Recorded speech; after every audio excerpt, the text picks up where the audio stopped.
Report پیش کرتی ہیں آئی پی اے نیوز کے چیئرمین میاں اسلام سے۔ سیالکوٹ میں سیلاب کی تباہ کاریاں عروج پہ۔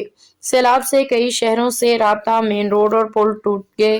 مسافر جہاں جہاں تھے وہاں پھنس کے رہ گئے۔ کاروباری زندگی معطل۔ مریض اسپتالوں میں میڈیسن ادویات کے لیے ترس گئے۔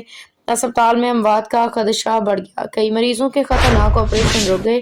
اس طرح سیالکوٹ میں پسرور جانے والی سڑک اسلام سینٹر ٹیچنگ اسپتال کے قریب پل ٹوٹ گیا۔ گوئنکی سے پسرور جانے والی سڑک کا پل ٹوٹ گیا اور ایک ریٹائرڈ فوجی سیلابی نالے میں دوسری بار نہاتے ہوئے سیلاب کی نذر ہو گیا۔ بیٹے کے بار منع کرنے کے باوجود بابا انور ریٹائرڈ فوجی کہنے لگا، میں فوجی ہوں، مجھے پانی کچھ بھی نہیں کہے گا۔ اگلے لمحے موت کے فرشتے نے گھیر لیا، جو 3 دن گزرنے کے باوجود ریسکیو ٹیم تلاش نہیں کر پائی۔ اہلیان علاقہ کے عوام بہت رنجیدہ۔ سیالکوٹ انتظامیہ اور سول سوسائٹی کی ٹیموں کو سیالکوٹ کے مین شاہراہوں کو فوری ہنگامی حالت میں مرمت کرنا چاہیے تاکہ نظام زندگی بحال ہو۔